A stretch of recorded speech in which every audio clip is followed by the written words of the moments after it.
I'm live as in, okay. Hi there, Mary Jeanine here. It's been like 4 months since we did this, so you're going to have to excuse us if we've got a few little technical difficulties. My name is Mary Jeanine Ibargwin, and I'm so glad you have joined me, either live or later on. You could watch and read all the comments, but we are so glad to be able to bring Tips, Tools, and Techniques Club to you live from Maitland, Florida. Kelsey is here with me. She came on down from AQS up in Daytona the last day. So hopefully you got a chance to see that show if you are in Florida. It was a great show. I've got a few announcements for you and a couple of little classes I want to talk about, and then we're going to jump right into the content. Before I do, we have, well, I'm going to tell you about the shop hop, and we're going to work on telling you where the handout is and your shopping discount. But let's talk about two shop hops. So if you're in Florida, you probably know this is the second year with the All Florida Shop Hop. I want to say 65 or 70 different shops all throughout Florida, and they are waiting for you. They've got lots of good sales. They have, lots of beautiful patterns up there. I want to say 7 or 8 different patterns in this magazine. The magazine costs $12, and you need it to get your passport. And what you do is you walk into the store and they put a sticker in their spot. You can win prizes if you fill up a area, a section, a region. You can win prizes if you go to every shop. I know a lot of people that did last year, like 3,000 miles on their car, and they went to all the shops and they had great fun. So that's the one shop hop. And then Central Florida also has another shop hop. We've got, looks like 7 different shops, and the passport is $5 if you buy it ahead. And if you hit all the shops, they have, I need to look and make sure I'm saying this right. They have some prizes. So I'm sorry, passports are $7 prior to the shop hop, and then $10 if you buy it during the shop hop. If you hit all 7 stores, you can get put in for a $75 cash prize, and then a second prize is $50. And Kelsey, is that $50 shopping discount at that store, or is it cash? Shopping, gift certificate to that store. And there's one per store probably. Yeah, oh yeah. One per store. Okay. So shopping discount at that store. So you get put in for all of them. So yeah, so that's a fun one to go with your friends. So those are 2 shop hops. I also wanted to tell you that if you're watching today and I'm talking about some different things and you want to buy it, we've got it. I've got a little basket full of them. You either come to the store and say TT&T is your shopping discount, or you can, when you're shopping, you put in the coupon code TTT, you will get 15% off everything that you buy, not just what I talk about, but everything you buy. And then also we are giving away thank you, gift cards. I'm having trouble with words today. Gift cards, and there it is. If you, we pull your name, the first prize is $25 gift card, and the second prize is a $10 gift card. And to get that, you need to comment during the live broadcast. So if you're watching this later, we're not giving anything else away. If you're watching it during the live, if you comment hashtag capital T, capital T, capital T, and we will draw a winner at the end before we go off the air, and hopefully you will win. So hit those comments, ladies and gentlemen. Hashtag TTT, all caps. Okay, I think that was all my housekeeping announcements. And then I want to tell you about some of my classes because they are filling up fast. I just checked on my phone, and some of the classes are almost full. But I am teaching a machine quilting, and that always fills, and I have some spots left. So grab them if you're interested in learning how to machine quilt, free motion quilt. We do a little bit of walking foot quilting as well. Improv curves. This is a quilt. This is just a sample. Yours doesn't have to look like this. There's no pattern. There is just instructions on how to sew improvisational curves. So bring 2 or 3 or 4 fat quarters, and I will show you how to put together a placemat or a block. If you want to throw some blocks into a modern quilt, that's a great way to do some improvisational curves. So there's no pattern for that. So it's lots of fun. And then I quilted this with, I don't Kelsey, can we do an overhead on this? Just want to show you how let me bring it up a little bit so you can see the quilting. There it is. So just use my walking foot and had some fun with that. So lots of straight lines. So very simple and very effective. We can go back. Very effective table runner. Whoops. Another class, and that class has four slots left. It's on a Wednesday morning.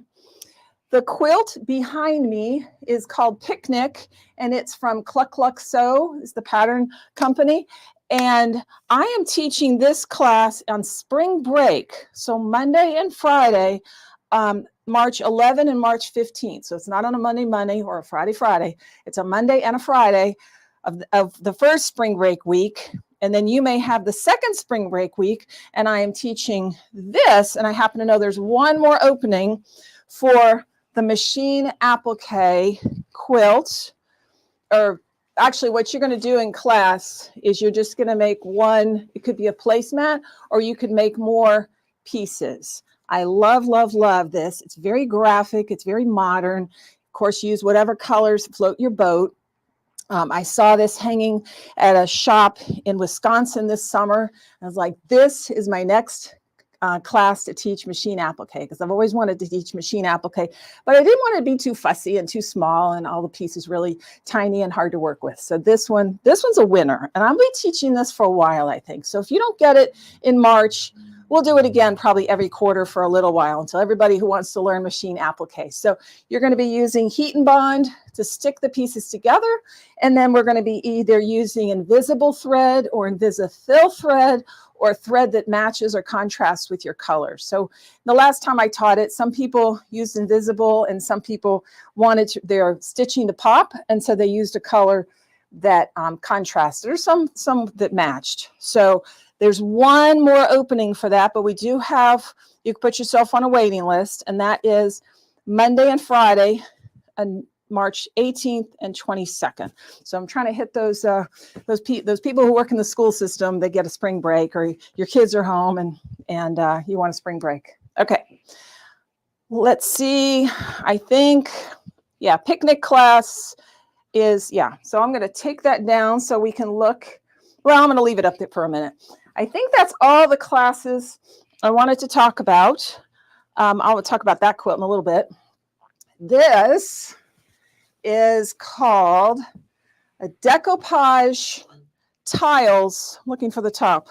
Doesn't really matter. It's almost square. It's so big that I can't really show the whole thing in front of this camera. So Kelsey's got an overlay she's going to put. There's the quilt on my bed. It looks a little different because the sun is not as bright as it is in here. But that's what it looks like on my bed.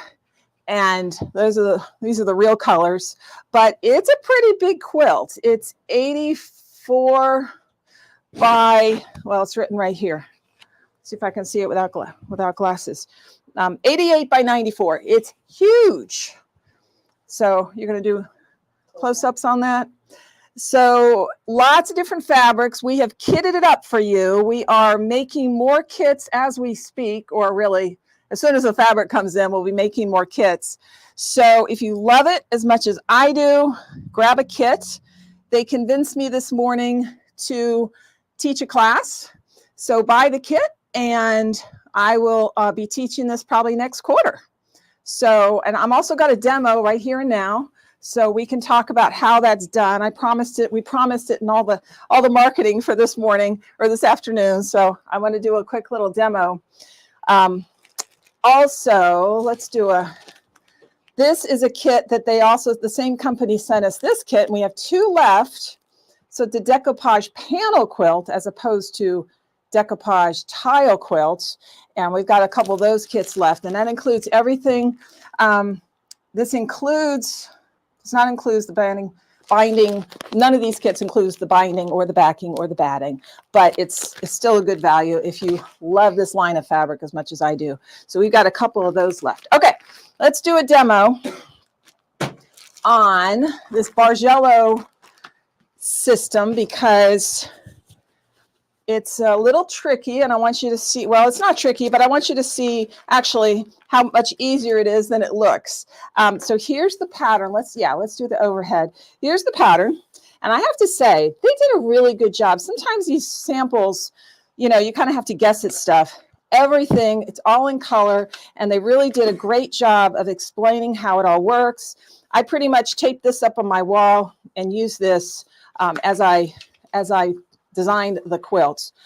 So we're going to put that here. And then, so first of all, they have you cut a bunch of strips and sew them together. So this is, of course, is not the strips in the fabric that I used for the quilt, but I ran out of that fabric. So here it is. I just pulled some stuff out of my stash.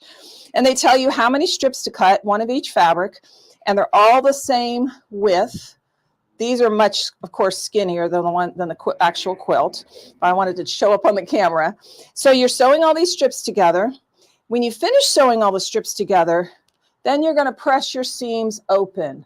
I often tell students come in and they want to press every seam open for every quilt. I'm like, you know, that's a lot of work, and it's not really necessary for a lot of quilts. In fact, it makes the quilt weaker, because then you've just got the thread holding that seam together. You don't have that extra fabric that's sewn down. So, but this quilt, it makes sense to open the seams, and you'll see why in a minute. So we press all those seams, and I made the mistake when I first started doing this. I'd sew 2 pieces and press the seam open. So 2 more pieces and press it open.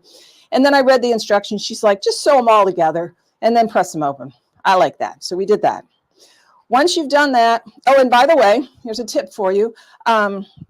When you go to replace your ironing board pad, highly recommend a plaid or a stripe. So that way, when you're pressing this and you're trying to get it all lined up, you have a line. Well, it's just a mat, but you don't iron on your mat, but you have a line to line everything up and make sure these are perfectly straight. You don't want any curvy lines. So there's a tip for you. Next ironing board cover, make it plaid or striped. Once this is all pressed, sewn and pressed, we're going to make a tube out of it. So this is kind of an important step. You can't just do it anywhere. You can't just sew this anywhere. You have to make sure that not only is this straight, but there's no wrinkles or pulls. You want everything to be exactly straight on this. And if you've ironed it well, it should be good. So I'm just going to pretend that we've sewn a line. So you're gonna make a tube. So you're going to sew this 1/4 inch, and here it is. And so now it's a tube.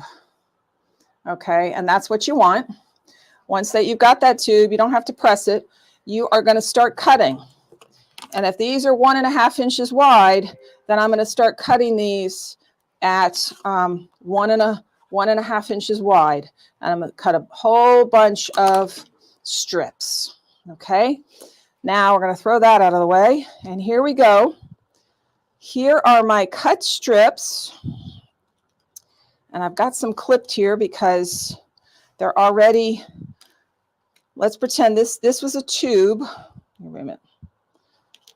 Let's see. Yeah, no, this is already taken apart. This was a tube that I just cut, just the last step, I cut it, okay? And then I'm going to follow this paper here, and it's going to tell me where to cut. So I'm going to take my handy seam ripper. I was telling them this morning, probably half the people in this classroom right now need a new seam ripper. So if you're having any trouble with seam ripping, it's time. I mean, they do eventually go dull. And so a little trick for seam ripping, I know some students who are just getting started, they think you're supposed to kind of reach in here and dig out your stitches. And I encourage you not to do it that way. I want you to encourage you to take out like every 3rd or 4th stitch. Because when you go in there and you open it up and you start digging, you are stressing and stretching the edge of that fabric, and it's never going to behave itself after that. So we take every 3rd or 4th stitch out, we flip it over, we pop that other thread out, and it's done. It's taken apart. So here it is. So each one has been taken apart differently. And let's see if I can get this right. Make sure that yep, here it is. So you can begin to see how these go together. Look at that. Look how pretty that is. And for me, I was kind of watching, whoop, and we'll pull this down a little bit. I was kind of watching this yellow and green because for me, those popped out. So I'd say, okay, I need to cut the seam 5 above the yellow, 4 above the yellow, 3 above the yellow. And I mean, stunning. I was just so excited to work on this. I kept taking pictures of my design wall because it was so beautiful. So it's that simple. You sew tubes, you cut the tubes apart. And with this quilt, don't move anything. We're just going to put it right here. So you're going to build the top with one tube, one big old tube, and then you're going to build another tube, and you're going to build the bottom. And then there's a couple pieces in the center that are acting a little differently. The border, I'm going to pull, don't move, Kelsey. I'm going to pull the quilt out. We're going to look at the border for just a minute. So the border is all one fabric. So from this black line here, this is all one border fabric. It is, it's stunning. And when I quilted it, I didn't want to put a lot of quilting. I had other things to do. So you've probably heard me say this before, but I like to hit as many seam allowances, as many intersections as I can with my stitching, because that's what's going to get, when you launder your quilt, that's what's going to get, it's going to get worn down the most. And you don't want those intersections to get worn down. So you quilt through those as much as possible. So the border fabric, there's 4 of these per piece of 42 inches. So you attach it, miter the corners. Just want to mention the quilting. I happen to have a quilting ruler that was a big curve. So there was an inside curve and an outside curve. So I just kind of improv quilted these, but I kind of feel like they're like little ghost leaves for the border. And I love the way it came out. So I'm pretty proud of this. Well, I'm proud of the whole thing. I think it came out pretty well. So yeah, so we're going to put the overlay of that picture one more time, just so you can see the whole quilt on my bed at home. I have a king size bed. And so it fits, but it's, it's a little shy because this is not a king size quilt. It's probably a big queen. It's 88 by 94. So it's the Decoupage Trip. And here's a little secret. You only don't tell anybody. I'll be teaching a Bargello class. I just picked up the fabric for it this morning, and I'm hoping to have it done for next quarter. It's the same concept of what we just did. We made tubes, and then we opened them up, and then you lay them out. And that class is coming. Somebody asked me for that class months ago. I want to say it was, I can't remember who it was, but anyway, she and I've been promising next quarter. Okay, next quarter. And so it's really going to happen this time. Really, really. So that is Decoupage Kits, and we've got on my favorites page, we're going to put up a little link in the comments for my favorites. Do you have comments you can put up for me on the right? So on the comments, Kelsey's going to put up my favorites page. So again, anything that you see that I'm talking about should be on the top of my favorites page. And if you just keep scrolling down, you'll see all my favorites from months past. All right, so lots of wonderful comments. Thank you so much. Yes, the flower quilt. Everybody who walked into the classroom, because I had it up on the wall, were just gobsmacked. It's an amazing quilt. And if you can come into the store, I'm not sure if we're going to hang it in the classroom or if we're going to hang it out front, but come look at it. It's even better in person. Okay. Are there any questions? I love, love, love it when people ask questions, because A, that means you're listening, and B, so if you've got a question, somebody else probably does too. So please ask your questions. Even if I go on to the next thing, it's okay. Ask the question, I'll answer it, I promise. Okay, put that out of the way. I'm gonna talk about, this morning I totally forgot to talk about this. So we're gonna talk about this a little bit more. Again, this is a machine quilting basics class. Let's do an overhead. And the pattern is called Bloomers. So of course you don't have to take the class to buy the pattern. And I used, she actually called for Steam a Seam too, but I was quite happy with Heat and Bond Light. So I've got both of those on my favorites page. So whichever one float your boat. The big difference between the two, besides price, Steam a Seam is a lot pricier, but the reason we love it for certain projects is that it sticks without you having to press it. I mean, later you do press it, but it sticks. So if you're moving your project from, let's say, the sewing machine to the ironing board or something, everything sticks. You can still pick it up and move it, but yeah, let's do a non-overhead straight on. Oh, what would it work with non-florals? Okay, so that is probably the decoupage quilt. Yeah. With yes, it absolutely would.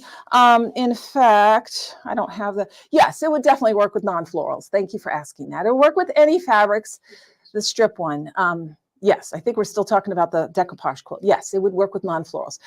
If you do go on Pinterest and look at Bargello quilts, it's actually a needlepoint term. We started doing in needlepoint, and then they switched over to fabric. Bargello, Bargello, Bargello.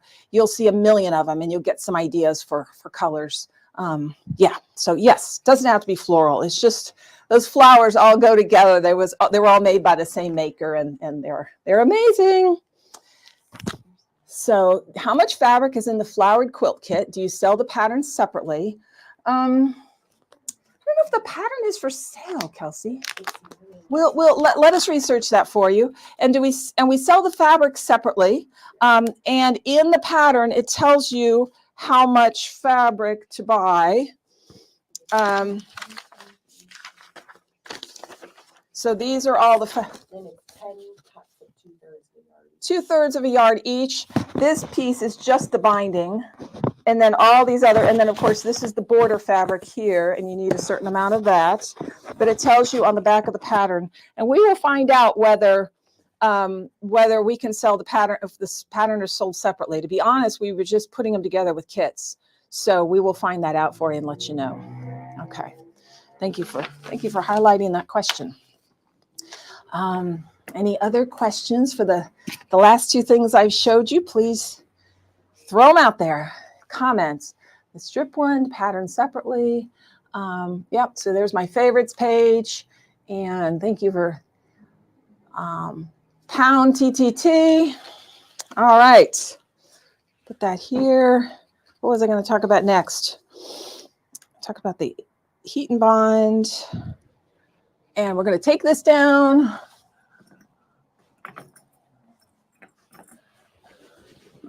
I'm going to talk about this beautiful quilt next. This beautiful quilt I just finished this week. Let me get out of the way so you can see the whole darn thing. This is actually a very simple pattern. If you'll notice, we've got a 9.5-inch square, and then these are 7 and something with the L shape. And then it's just how you place the L shapes on those blocks. So very, very simple. I will tell you the pattern calls for 12 fat quarters, plus I can't remember how much of this. However, because I knew I was going to be fussy cutting these gorgeous K-facet flowers, I knew I was going to use more than those fat quarters. So I some of my fabric, probably 6 or 7 of my fabrics, if it was a large prints, I got a ½ a yard so I could fussy cut the flowers to make sure this all worked. And then some of the fabrics, like for example, probably this one, I just cut yardage because I really wasn't trying to highlight a particular one. And I know there was another, this one here was not fussy cut. I just cut yardage from that. And there it is again down here. So it just depends on your fabric. If you have really big prints, your pieces are going to need to be a little bigger than a fat quarter probably to make it work. I quilted it with just a very, very improvisational spiral because this is spiral here, some K-facet spiral fabrics. So let me show you the pattern. This pattern costs all of $2. It's a Villa Rosa pattern, and you know her patterns are $2 whole. And all the instructions are on the back, so it's super simple. And so we have those available on my favorites page and by the front desk. And what else can I say about it? Oh, so what I was going to say is they used another, let's do another close up, Kelsey, if you could. They used this black and white, well, I still can't see it. There it is. It's like a curvy shark tooth K-facet fabric. And it's like, okay, they've done that. I'm not going to do that again. And so I chose the other black and white print from K-facet that just, you know, when I first started working here in this cave, it's like, yeah, that's just not me. And then somebody asked me to, probably Pat asked me to make a quilt with just squares of his. And I started to understand and I started to fall in love. And now I make K-facet quilts as often as I can. I just absolutely adore. It just works so well. And it's just every quilt you make is stunning. So there you go. He does most of the work for you. And I'm okay with that. I'm okay with that. So that is a class. I didn't say this. This is going to be my new beginner class. For a year or two, I made a quilt. We were making a quilt called Terrace Tiles. And a lot of you started with my beginner quilting basics, and then you graduated to Terrace Tiles.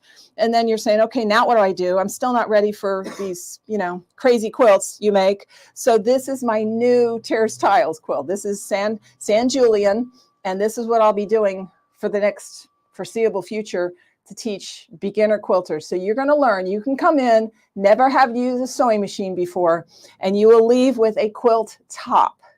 If you want to quilt it and bind it, those are other classes, or you can hire somebody to do that. But from this class, you're going to learn how to make the quilt top, and next quarter we'll start teaching that class. Okay, so now I can talk about the apron. So we're going to leave this pretty thing up here for a little while so I can talk about my apron. And some of you may have seen this before. This is I'm actually going to cut the whole thing out in front of you here. But this is the apron. I bet some of you have made this apron before. Here it is, made out of wine fabric. We could do a close-up on this. And it has nice winey pockets. Yeah. And it was very easy to put on. I'm going to turn around here so you can see. And it is reversible. So let's back up a little bit, or do the other. Yep. So I could take this off. Oh, I got these hoop earrings that want to get caught. And then I can flip it around. Which, oh yeah, there it is. Yeah, it gets a little tricky sometimes with these straps, but you'll get it. Doesn't take long to get it. And then here it is on the other side. So not only is it reversible, but each side takes exactly 1 yard of fabric. So if you have 2 coordinating prints in your stash, awesome. If you want to come in and look at our huge food and wine selection of fabrics, we would be glad to sell you 2 yards of fabric to make 1 apron. Here's another reason I love this quilt, besides the fact that it's very easy to sew.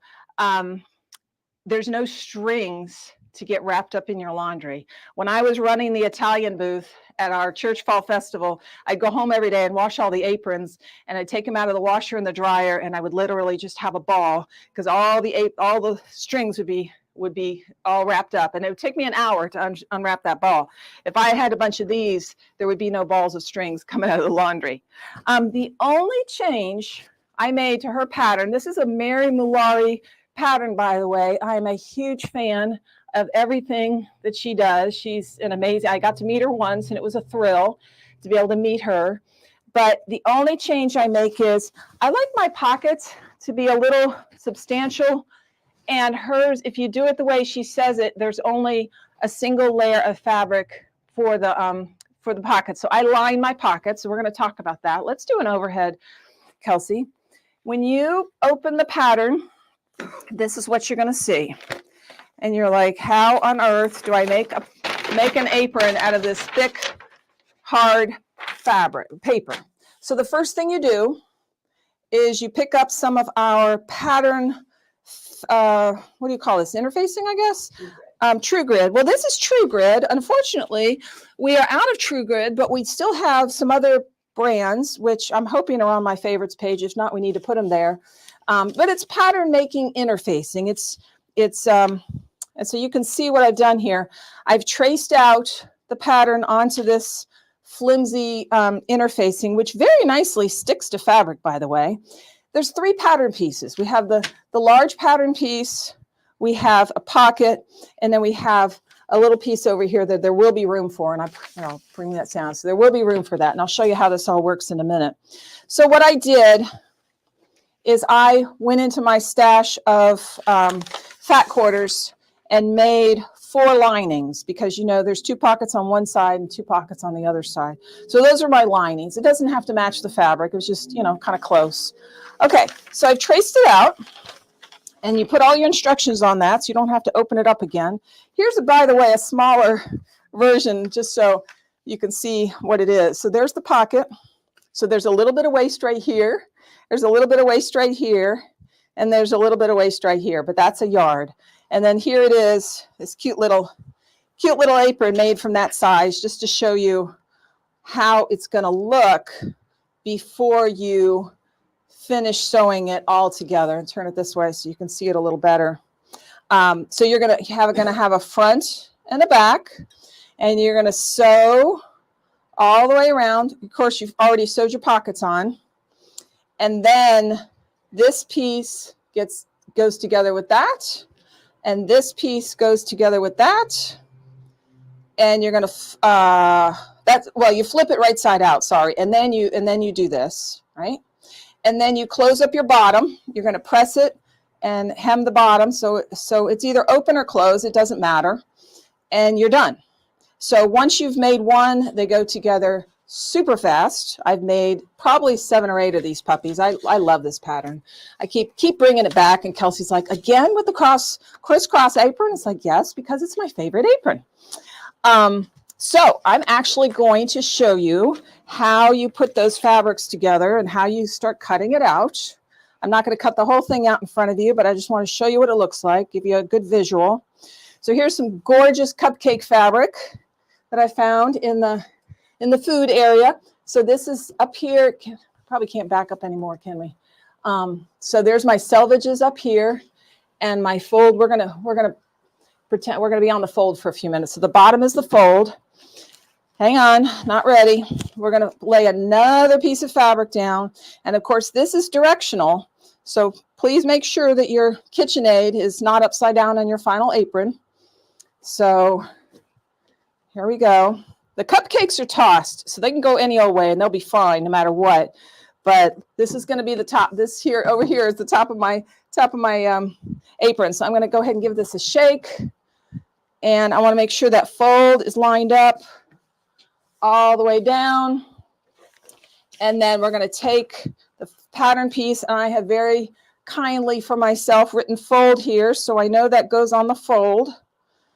And then I love this stuff because it sticks to the fabric.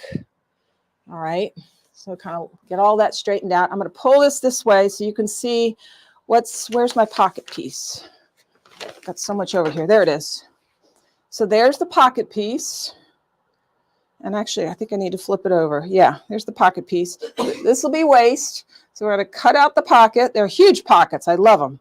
And then there's my strap. And yes, I'm using a little bit of selvage, but you can also make the strap a little narrower, and that'll be fine. So there's oh, let's bring it over. Here's the end of the apron, and then we lay down this piece, and then we have some waist over here. So it is just a brilliant pattern. I think Mary Mulari has knocked this one out of the park. She has a lot of different apron patterns, but there's none I love as much as this one. And when I listened to her talk, she said this is her best-selling apron. And she also said, which is good to know, that even though there's a medium and a large, most people take the medium. Mine is a medium, and I actually had to shorten the straps, you know, and I've made multiple, and I didn't realize until this time. I was in front of a full-length mirror, and I realized I needed to really take up the straps a lot for the apron to be even across the bottom. You don't want it to be hanging weird. So yeah, so you're going to cut it, follow the directions. Another thing I did is I took this, let's do another overhead. So she's got some instructions along the edge here, and you kind of have to open this up to read it. So I just put them on the copy machine, and I just copied them, and they look a little weird, but I can follow the numbers. So this is 5, So this starts 1, 2, 3, 4, 4, and then this is 5, 6, 7. So I keep everything in a little baggie with the with the interfacing, and then I don't have to open up this huge pattern every time I want to make this apron. I can keep this closed up. All right, let's straight on again. Kelsey, thank you. All right, so hopefully that made sense. Please let me know if you have any questions about the apron. I'm looking to see if there's questions. We're good, so love this apron. Maybe you don't cook, but maybe you have a friend that cooks that needs a new apron. And you know, if it's reversible, that means if you got one side dirty before the guests come over, you can flip it around and it'll be pretty when the guests come over. So give that a try. I didn't talk very much about these pockets, but there's one thing I wanted to say. You might have heard me talk about this before, but when I sew these pockets on, let's do an overhead. First of all, here's a little pocket, and you're going to sew all the way around. It's like a pillowcase. You're going to leave a little opening, flip it right side out, top stitch over the top. But before you sew it on to the front of the, here it is, before you sew it on to the front of your both sides, I like to mark where the top is going to be.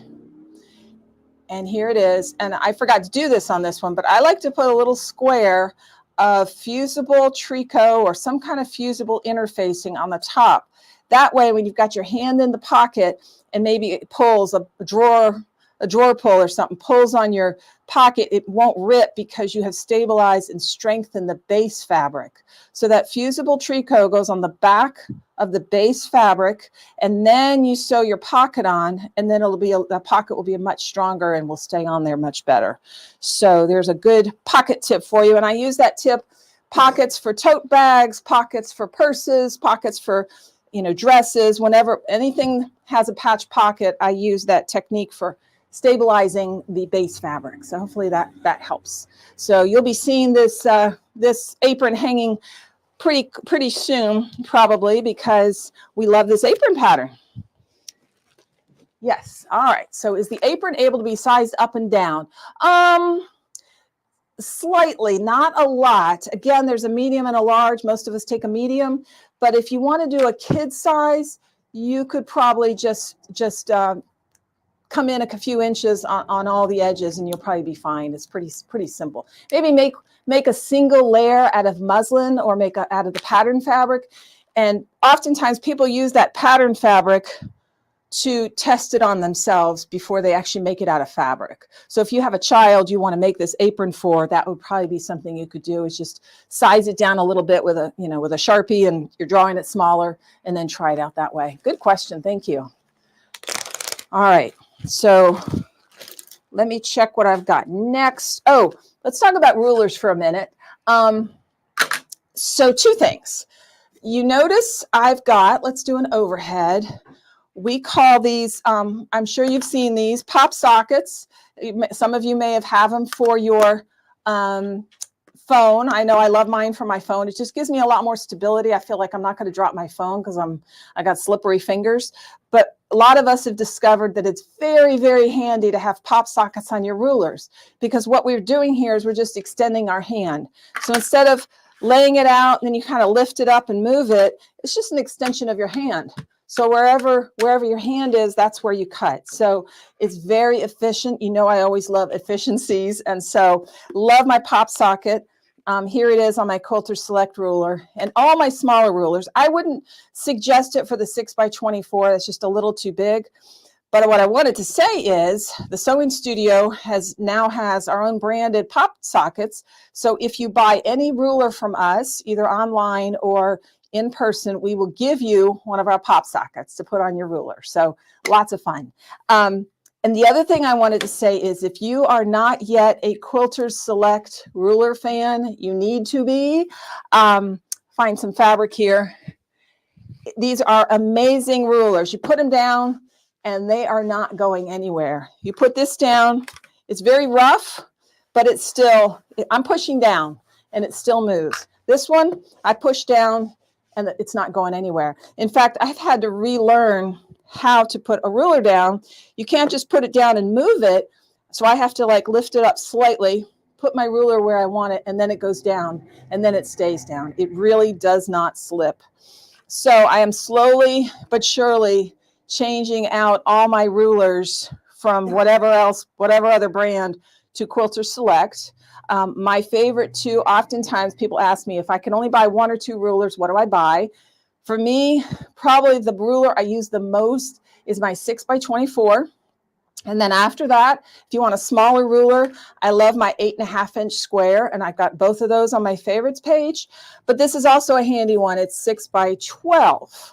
I keep this one in my classroom bag. So if you're taking a class with me, it's usually out and somebody's using it because it's a nice size. So anyway, pop sockets, Quilters Select. Good stuff. Good stuff. So if there's any questions, let me know. We're going to put those aside. And what else was I going to talk about? Okay, let me pull this down. One more quilt to show you.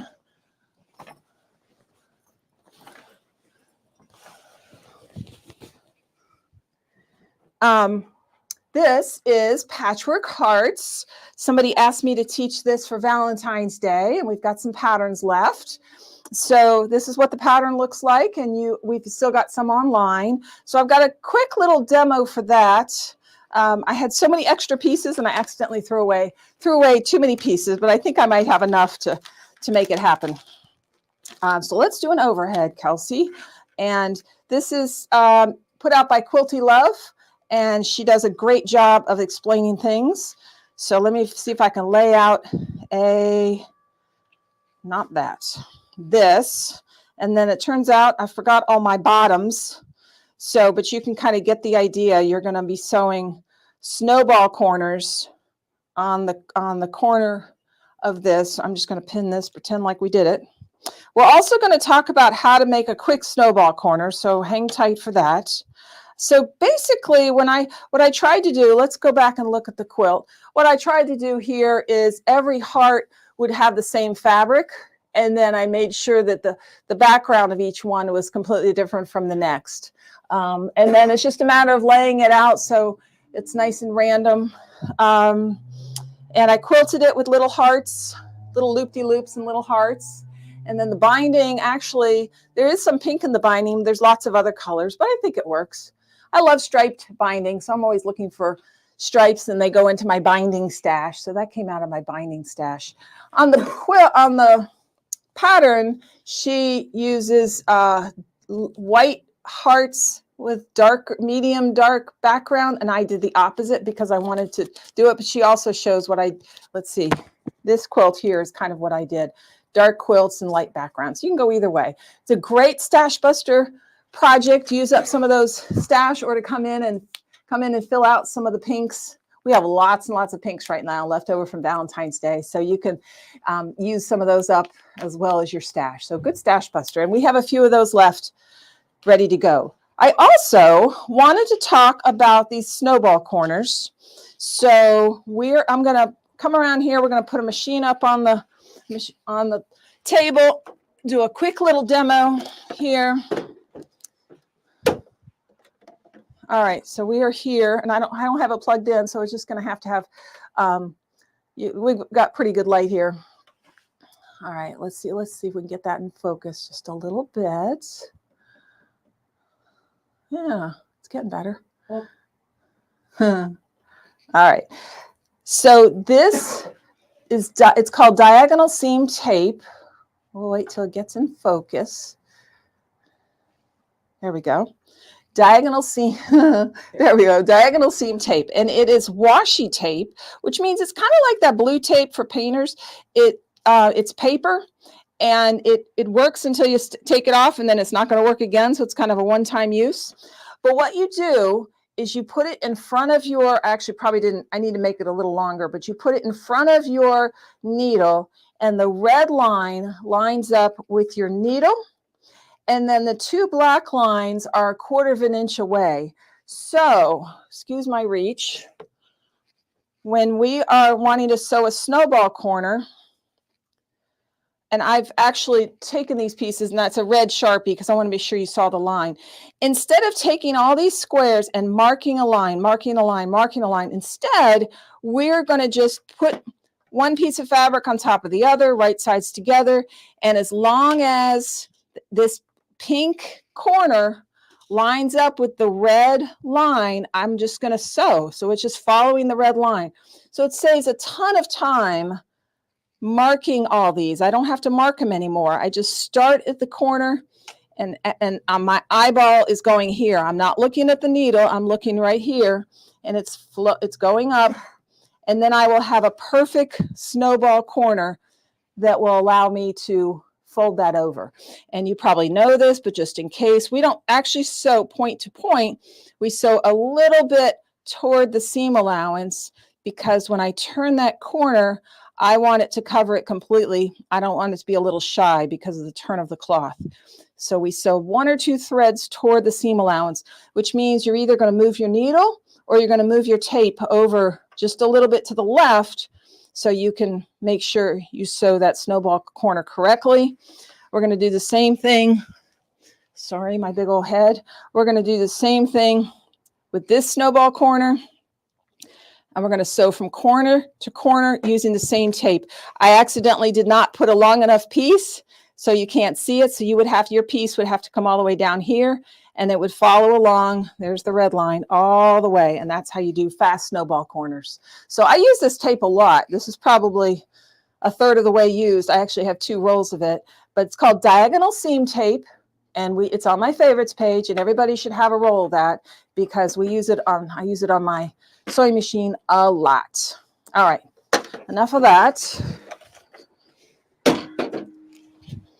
Come back over here. I have 2 more things I want to tell you about. So if you have any questions, put them in the comments, please.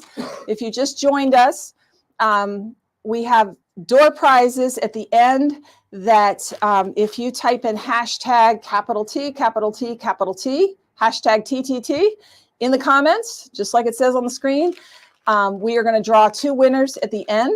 One is going to win a $25 gift card, and one is going to win a $10 gift card.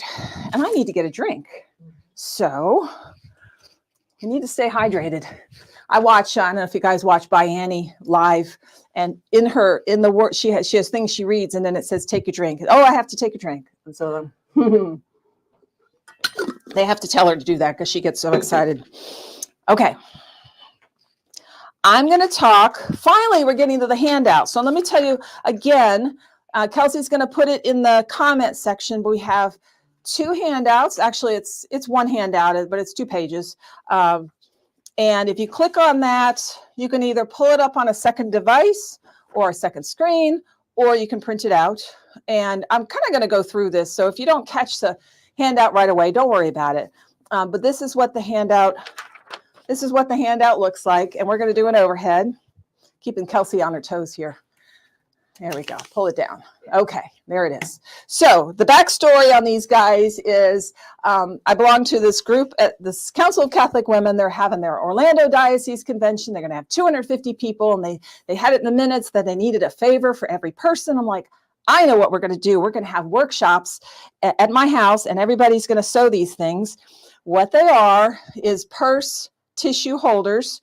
So you go to Target or wherever, you buy the plastic covered little packs of tissues, take the plastic off, no reason to make noise in here, and you put your little pack of Kleenexes in here, and then this goes in your purse. And it's a great way, clean way to carry tissues.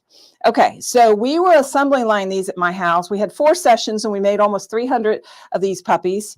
And so here's how we did it. And these 2 are made badly, but we're gonna talk about them anyway. Okay, so we need 2 pieces of fabric. This is the outside fabric on this hand, and this is the inside fabric. So you can see the inside is a little bit bigger, and you'll see why in a minute. I actually taped these to the back of my ruler, which made it very simple, to cut out the exact sizes I needed. I don't have a ruler. Well, I guess this ruler would work. So if you tape it to the back, it's a 1/4 of an inch shy, but I can cut much faster than measure it out sometimes. Anyway, so those are the 2 pieces you need. So here we go. Here's the inside piece, and here's the outside piece. Okay, let me move all this aside. So what we're going to do, and there's one person, and all she did was sew right sides together here, and she chained them up, sewed a whole bunch of them, and then she cut them all apart, and then she sewed this side to that, right sides together. So when she's done, oh, there it is. Whew, thought I'd lost it. When she's done, it's going to look like this funky thing. Again, there's my tube, right? But it doesn't exactly lie flat because one piece is smaller than the other piece. If that makes sense. Okay, so now it's going to, big old pile of these, she's going to give it to the ironing lady. The ironing lady is going to press the seams toward the larger piece. What I would have her do is I just fold it like this, finger press it, flip it around, finger press it, and you got to pull it, make sure there's no pleats. When she's pressed it, she's going to flip it right side out. So this thing has a lining, which is really nice. And she's going to press it a second time with 1/4 of an inch. It's hard to see because these fabrics are very similar, but a 1/4 of an inch on either side. All right. Going to let that cool. The third press is she's going to bring this forward and this forward. So you're going to kiss those 2 sides together. All right. And then she's going to make a pile of those, and they're all going to be nice and warm. And then the serging lady is going to serge across the top and the bottom. And if you don't have a serger, you can absolutely use just a regular stitch with a zigzag or something to clean up all those edges. It's nice to have a clean on the inside. It's not absolutely necessary, but here we go. This has been serged on the top and the bottom. One more thing. This is going to go to a 4th lady with a sewing machine, and we're going to box these corners, which means I'm putting my finger inside, kind of splaying this out, making a triangle. So this seam is on top of what would be the side seam if there was one. But hopefully you can see that. This is, let me bring this up a little bit. There's my serge seam, and I'm going to sew just the littlest little seam, a line across there, a triangle. And I'm going to do that for all 4 corners. So it looks like this. You see these little corners have been done. I tried doing this on the serger, but my serger did not like doing that. So we stopped doing that. Once that's done, you are done, except you have to put your Kleenexes in. Somebody else gets to do that. Another church said they do the Kleenex part. So here it is. So this was sewn badly because there's way more fabric over here than there is over here, but that's what not to do, I guess. So yeah, so here's the original.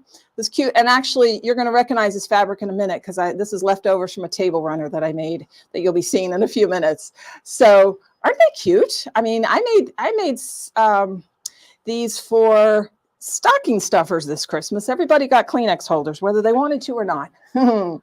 So, and I really like using striped fabric for the inside because that really shows off nicely, even just a little 1/4 of an inch of striped fabric. So I have so much stash at my house that you can't even tell anything's missing. It's scary. So I'm making as fast as I can. Okay, if there's any questions about that, she's going to try it. And if you think of a question, put it in the comments. And I have one final thing I want to show you. And then we're going to pull names for our door prizes. So hang in there. All right, so I'm going to hold this up. So this is, of course, a Tablerunner. Kelsey talked about this fabric months and months and months ago, probably August or September.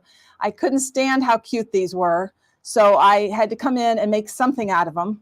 I'm going to flip this over real quick because we've also got pineapples and blueberries. In my backyard, I probably have 80 or 90 pineapples, and we've got a bunch of blueberries. My actual name of my house is Blueberry Hill, and so I had to have blueberries and pineapples. But this arty fruit fabric, I think that's the name of it, the line. We've got oranges and pomegranates and pineapples and bananas and citrus, and I don't know what it is about it. I just love it. And then the stripe that you see in all the sashing is also in the same grouping. So definitely up close, it looks a lot better than farther away. Farther away, it's just one big old blob of orange and red, but up close, it's fabulous. I just love, love, love these fabrics. So I just wanted to talk real quick. In fact, it's your other handout. If you go to the page 2 of the PDF, is a quick little handout I wrote. And I wanted to highlight one of the steps. So let's just look at it. You just stay right where you are, but let's just look at, there's 4 blocks. So this is 1 block. So we cut this piece 9 by 12. Yeah, 9 by 12. And then this piece, we stacked up 4 pieces on top of each other and cut them 5 by 12. It's all in the handout. And I want to show you what we do when we do that. This table runner takes advantage of an idea that if you cut your sashing 1 inch wide and you sew it to 2 adjoining pieces, those 2 adjoining pieces end up being the same size as they started with. So let's say this is 5 by 12 and I put in these 3 pieces and iron it, it comes out 5 by 12 because you have seam allowances, right? You've taken away a 1/2 inch over, a 1/4 inch over here and a 1/4 inch over here and then add it on. Anyway, it's magic. It works. So let me show you what I'm talking about with that. Now I got to find there's my rotary cutter. So here it is. I've got 4 pieces stacked on top of each other, just solids, and they're stacked up beautifully. They've got to be stacked up just right, just on top of each other. And this is very improv. These could be any cut. I'm just playing with that. And you could actually have more or have less, but here's what we're going to do. I'm going to line these up. Oops, I think I took one. Yep, there it is. I'll put this down here. You might know where I'm going with this. And then we have one more pile, one more row, as it were. Haste makes waste. Trying not to be in a hurry, and I can't get these fabrics apart. All right. So let me just look at this again. I want there to be 4 different fabrics here. So what I'll do is I'll take this one and this one and this one and this one. So I'm going to sew those together. And then I've got some left. So then I'll put this one together with this one, together with that one. What am I missing? I'm missing this one. So you can see you're just going to rebuild 4 strata based on all these 16 pieces you had. And that'll be enough to make this, the table runner, the whole table runner. You can go so many different directions with this. Let's go face on against Kelsey. You can go so many different directions with this. It doesn't have to be 4 pieces. It could be 2, it could be 5. Your striped fabric can be, it could be a lot poppier. It could be a lot more contrast if you wanted. Notice though, that not only did I put the striped fabric in between these pieces, but then I also put it, and it's in the pattern, I also put it between this piece and this piece, and I also put it between the 2 blocks. So it kind of divides everything out. The binding I did a little differently. Let's do an overhead. You'll notice there's no binding on the back. I sewed it, I used that 1 inch piece and I sewed it on and I just kind of pillowcased it. Hard to explain, but I tried to make it, I wanted it to be the same width as the sashing. So that's why I did it that way. But you can play around with it. So it's very improvisational and you could do a lot of different things with that table runner, but I just love the fabric so much. So there's no questions. We are ready to pull. So I'm going to give you one more chance. You've got 3 seconds to type in #TTT, all uppercase, and then we're going to pull some winners. So good luck. I hope you win. Hope all of you win. And if you are watching later on, of course, it will be closed. We're just doing this during the live section. So Kelsey is getting the randomizer ready for this. And here she goes. And she's got 28 entries. And so let's see what happens. And Hang in there. Let's see what happens. All right, lots of, I recognize some of those names. And this is for the $25 gift certificate, and the winner is Nancy Lovitz. So Nancy, we will be getting hold of you probably through, contact Kelsey at the store. Kelsey at sewing.net is her email address. Kelsey, Kelsey at sewing.net, not com, .net. And she will make sure you get that $25 gift card. So Nancy Lovitz, and then we're going to do the second one, and that is for a $10 gift card. And let's see who the winner is. Lisa Permenter. I hope I said that right. So Lisa, congratulations, $10 gift card from the Sewing Studio. So again, get hold of Kelsey at sewing.net email, and she will hook you up. And I think that is everything. Thank you so much for your good questions. Thank you for hanging in there with me. There's a lot of content, a lot of good stuff I wanted to tell you about. And I was really glad to finally, after 4 months? After 3 months of not doing TTNT, it was really nice to be back. So thank you so much for joining me. Take care. Have a good rest of your weekend. Bye-bye.